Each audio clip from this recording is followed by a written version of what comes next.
This virtual festival has been organized by Youth Celebrate Diversity, and the festival is proudly sponsored by Boeing. Hello, everyone, and thank you for joining us. My name is August Alexander, and I have the privilege to interview the Commissioner of the Colorado High School Athletic Association, Ms. Rhonda Blanford-Green. How are you today? I am doing great, thank you. Thank you for joining me.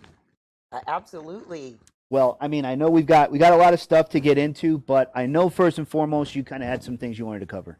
I did. I just want to say to the many student athletes and student participants that are watching this video today, I feel like no other time in our history is inclusion and diversity and just acceptance of differences is it more relevant and more a topic of conversation, and in these types of conferences mean more now, I think, than just they have in the past 5 years. So just being a part of your day today, being a part of your conference, it's an honor for me. So thank you for having me.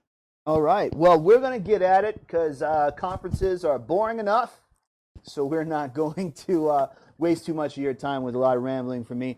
We've got 7 hot takes, great questions for Ms. Green that we're going to get into. We're going to start with the first one. How has your past experience in sports influenced your decisions as the CHSAA Commissioner? Well, first of all, I don't sit in this chair without having participated not only in athletics. I was a cheerleader, a volleyball player. I also, well, my forte is track and field, but I was also part of the Black Student Union. I was also part of student leadership. And so I think all of those opportunities that were open for me helped to shape the leader and the administrator that I am today. I think through athletics, you experience adversity and you learn how to pick yourself up from that. And I think it's just a crossover of those skill sets. And I say this to all the young ladies out there, 89% of women who are in Fortune 500 or the C-suite participated in high school athletics and activities, either at the high school level or collegiate. And so it is data and science says that participating in events allow you to gain the skill sets to be able to lead a state association, a Pepsi Cola, a startup business. It just grooms you for that opportunity. That's very important that you point that out, because from the standpoint of female athletics versus male athletics, right? With male athletics, we always look at it as there's this massive upside. They're going to play professional sports at some level, et cetera. So you spend so much time, whether it's from the Pop Warner League into the senior levels, which are college athletics, et cetera, with this expectation of either you're going to go to some other level in sports, right? Mm-hmm. But I think that for young ladies who are inside of sports, that still applies, but it applies in being able to translate those skills, those leadership opportunities into the higher levels of what we would call, business, your business relationships, et cetera. Absolutely. Absolutely. And I think the funny thing is the males think that that those opportunities are there, but only 6.5% of high school athletes go on to play collegiate sports. And so it is important that males, right, get that skill set. They may think that they're going on to the next level, but it's 1.5 million football players in high school, and only 6.5% go on to play collegiate sports. So you have to make sure that, and it's my mantra, that just participation and being involved in something bigger than yourself, team, learning how to communicate, learning how to deal with adversity, like it's a crossover per gender, that those skill sets will translate over.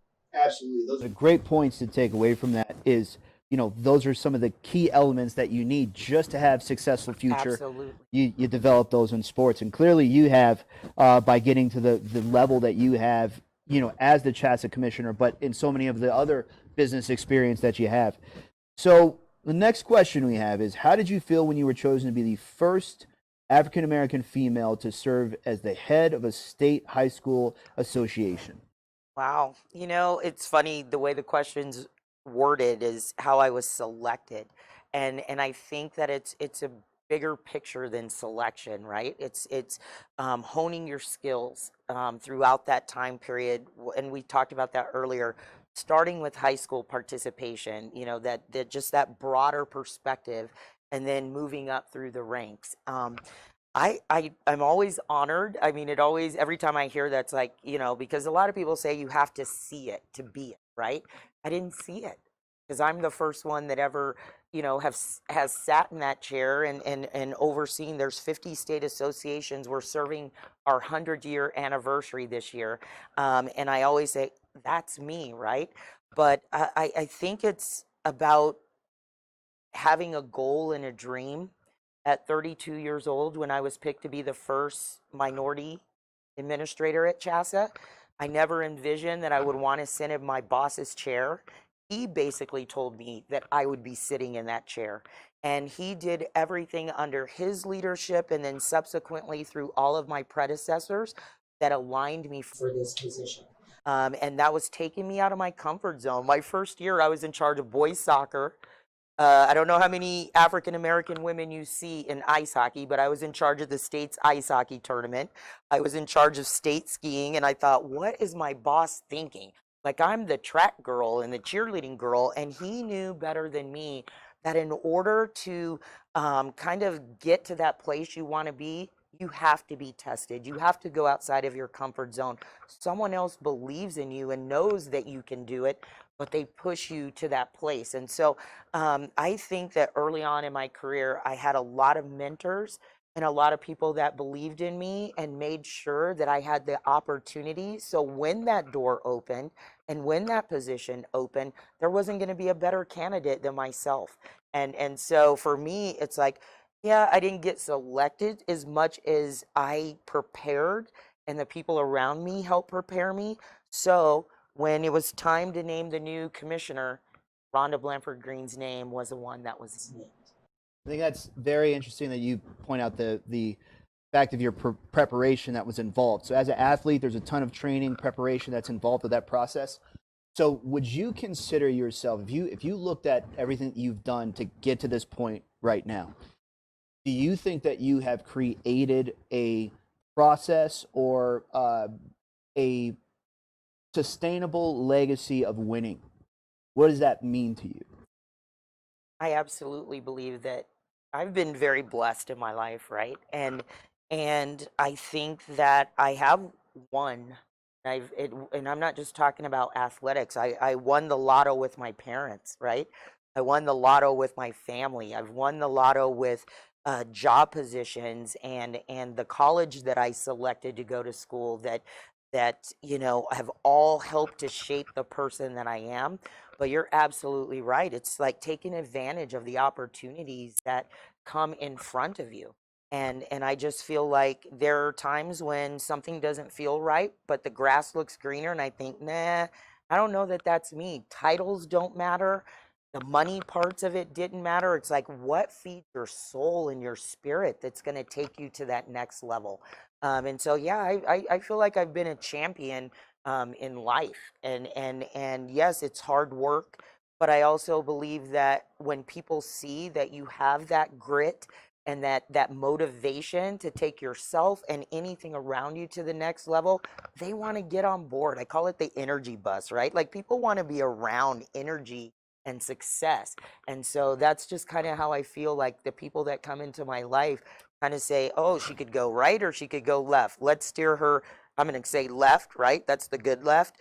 And I've just been blessed in that way to have lots of people around me. And I think that's what this conference and a lot of things that we do educationally is like position our kids to have the experiences and the opportunities. And then it's up to them to take those opportunities and make the right choices because it is a life-sustaining decisions that you make even at the high school level.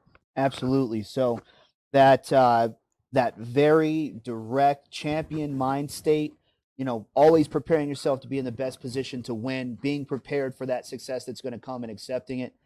I mean, you're the pinnacle of it, and to be in that position obviously shows that. So let's see here. Let's get into the third question. How has the pandemic disproportionately affected student athletes of color and lower socioeconomic status? Well, I know we're talking about athletics. I think if you listen to any news, if you see any newspaper articles, it is already evident, right, that the pandemic has widened the gap. It's widened the gap of affluency. It's widened the gap of resources, whether that's educationally or athletically, right? When we had to go to remote learning instantly, when everything shut down, you really saw how some schools were prepared for that and some schools weren't, right? And it's all about resources. But I think for us with the pandemic, the beauty of it is we have internal built-in um, bylaws and rules and regulations that tries to make the competitive field more equitable, right? So there's fairness in there. Like you can't always erase all of that, but the pandemic for us has been kind of an equity model because once everything shuts down, it shuts down for everybody. And really truly just trying to gradually bring back some of the sports that we have. It's pretty obvious this fall that a lot of our sports were kind of country club sports, but they also met the standard for social distancing and not, an exchange of aerosols and all those kinds of things. And then we went to where through some state officials that we were able to bring in football. And it's kind of funny because I was questioned on both sides.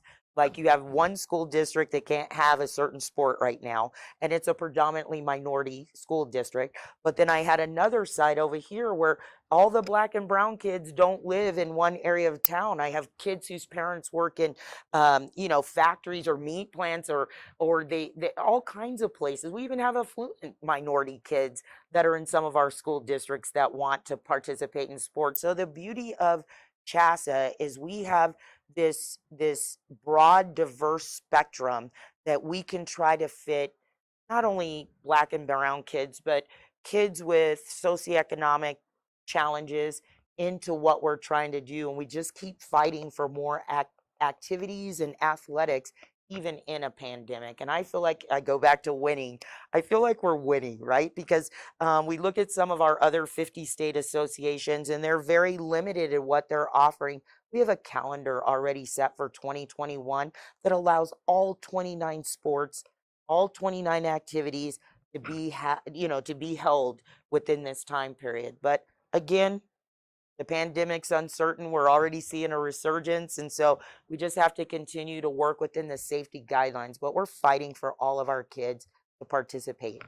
Where the pandemic has um, widened the gap of accessibility, it may have closed the gap of opportunity, right? Maybe it gives a bit more opportunity for those players or disadvantaged players, et cetera, who did not have access to the resources that some of these more affluent schools may have had. Now it kind of levels everything out. It does. No one's allowed to go to the gym or see that personal trainer or that personal coach. Now it's about who wants it more and who's going to put that work in inside of that space. Absolutely. And you hit on something that I thought was pretty um that resonated with me in terms of it did equal out. And you know what? The funny thing, I had an athletic director, her son is 212 pounds. Before we were able to announce that we were going to have football, he was running cross country. He would have never thought to run cross country, but because the opportunity was there, he still had that love and wanted to compete. He had a 212-pound football player running cross country this fall. So we saw we saw more girls participating in softball this year because we didn't have volleyball, and softball and volleyball are usually competitors in the same season. Now that volleyball's in season C, more girls went out for softball. We had more softball teams come on board in some of our more rural towns, and so we have seen a resurgence in females participating in sports. So there have been some positives that have come from the pandemic because these kids just want to belong. And it's like, well, maybe that's not my norm sport because we aren't operating in the traditional norms. So I'm going to go out for something else. So we saw more golf teams being formed this fall, softball teams, cross country kids. So there are some positives that have come from the pandemic, but we just want to get through it. I think that's where we're at. Absolutely. So, I mean, again, goes back to your champion mind state. Opportunity presents itself. You have the opportunity now to start capitalizing on positions or sports that you may not have seen as an opportunity before. Now those things are happening because of the pandemic. So Absolutely. here's another one for you. How do you think these positives will transfer into the communities surrounding athletics or activities once we return to normal? Yes. Can I say force normal? Uh-oh. Oh, that's my word. Watch out Force now. normal. You know what? What we know, and we knew this before the pandemic, but it's even been exaggerated, is that high school athletics and activities, no matter if it's state tragedies, national tragedies, just bring people together. It's part of the fabric of all of our school communities, whether it's rural or whether you're in the metro area. There's a sense of belonging by the parents, by the student athletes, and even the fans. You know, a band is part of that fabric. And so I just think in the pandemic, it's giving us a sense of normalcy. And then once we get through and we conquer whatever this is, right? Then it's just going to bring us all back even closer. And I think it makes us not feel like we are owed this when something like this is taken away from you. So shutting down the state basketball tournament and then having no other sports in the spring, I think we all took that for granted. For 100 years, we've done that. And then all of a sudden, we have a public health crisis that says, guess what? You're not going to play these sports. What I see is we're coming back more grateful and more appreciative of the fact that we've been given something that's not a right, but a privilege. Let me ask you a question to that effect. So, school, standard, sports are a part of the fabric of being in school. The prep rallies, the prep rallies, excuse me, the activities, etc. Now, some schools have returned to either a limited schedule, a track schedule, etc., but some have not. Some Right, people have opted to not go back to school, and so now it's all online learning. right. How do you think that is going to affect the energy and the participation from the student body who really being involved in those activities of getting ready for homecoming week or Right. getting ready for the big game? That is a bit different now. How do you think it's going to affect it? Unfortunately, for a lot of our schools, just being in the building is not an option. So they will be impacted negatively because they're not just going to open the doors for the homecoming pictures or the homecoming. And I don't know if a lot of our schools are even going to have a homecoming, right? Because if you look at the number of kids that can gather in a space, and so I think what our kids are, they're resilient and they're going to find a way to get some of these rites of passage done, right, around all of the state and health requirements. But I go back to, we've always had something embedded in our bylaws for homeschool students for online learning. So CHSAA is able to still provide opportunities for our kids where they're at. So if you're 100% online, if you're 100% in the classroom, the CHSAA athletics and activities are still going to be available for you. How they navigate it within the building is a different story, but we're still going to offer those Do opportunities. you think that it will start to limit the interest of the outcomes of the games or the interest in the events to the families and the traditional sports person, the traditional kid who is interested in sports? Because really I think a lot of it has so much to do with my friends are going, so I'm going. I may Right. not like the team. We might be a team that never wins a game, but my Right. friends are going, so I'm going. And now that element is gone. What do you think that's going to do, as far as the effect is concerned Yeah. on that side? What we're dealing with right now is the county health department's capacity limitation. And so most of our schools are, they have to ration the tickets.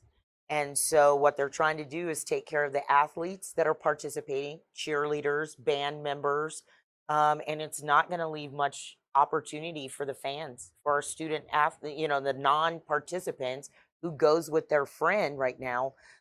It's not even if they want to go. The county health departments are basically saying they can't come in. Absolutely. And so that's what is part of the challenges that we're dealing with the pandemic. As a commissioner, I have had conversations about looking at capacity limitations to be equitable across the board, and that wasn't accepted at the state official level. They said they wanted every county health department. So then we have all of this fluctuating. Some are more strict than others. Some have to wear masks, some don't, and so it's just been kind of a chaotic kind of way to resume sports. But unfortunately, I think our student fan base and our parental fan base that may be an alumnus that wants to just go see a game against someone else, they won't have the opportunity to see games this fall. As a commissioner, are you encouraging digital solutions? We are.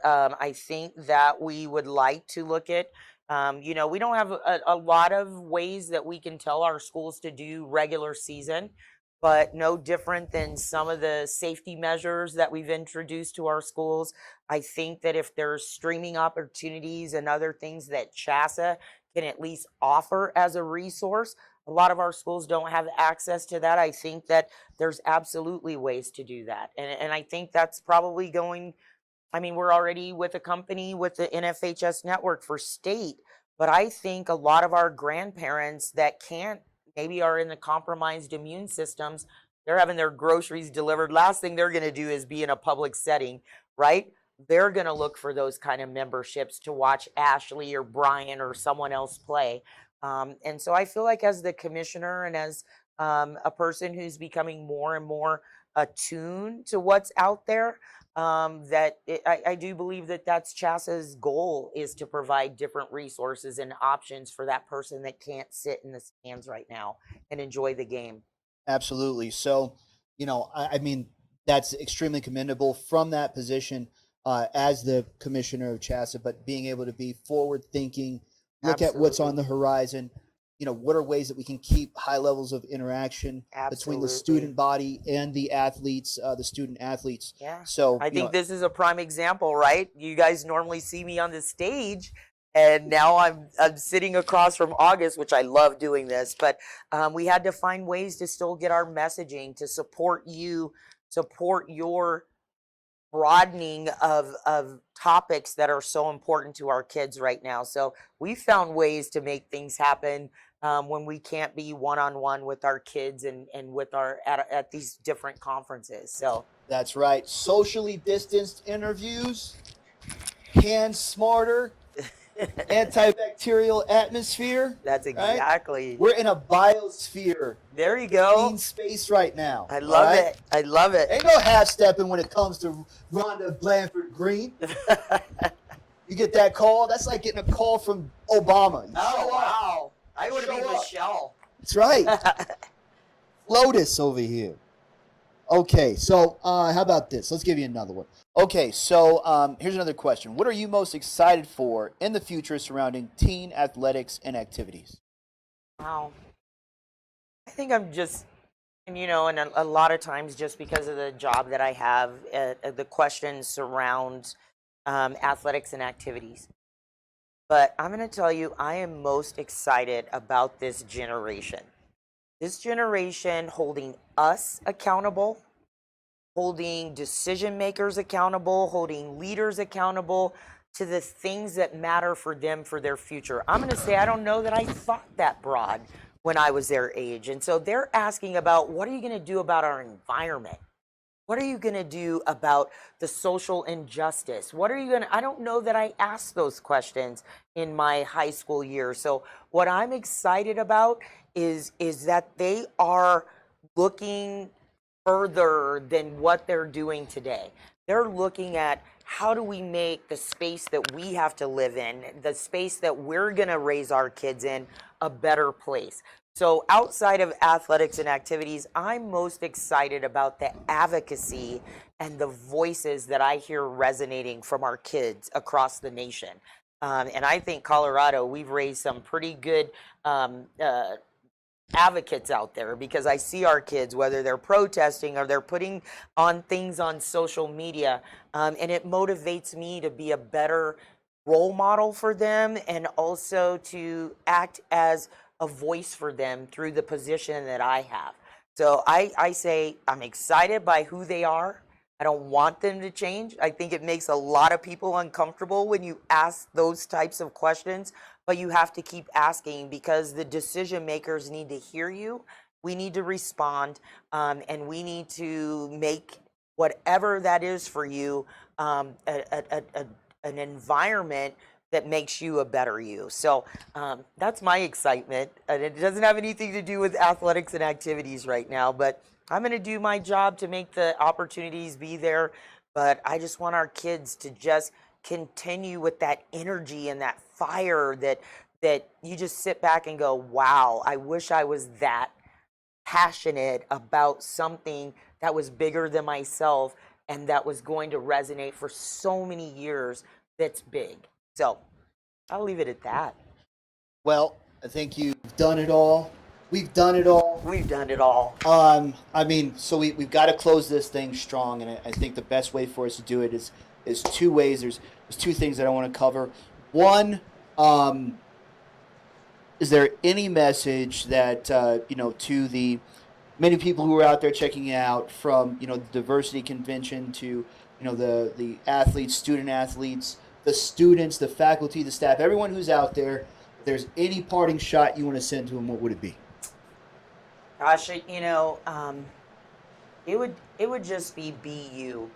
Like, we are all individually made.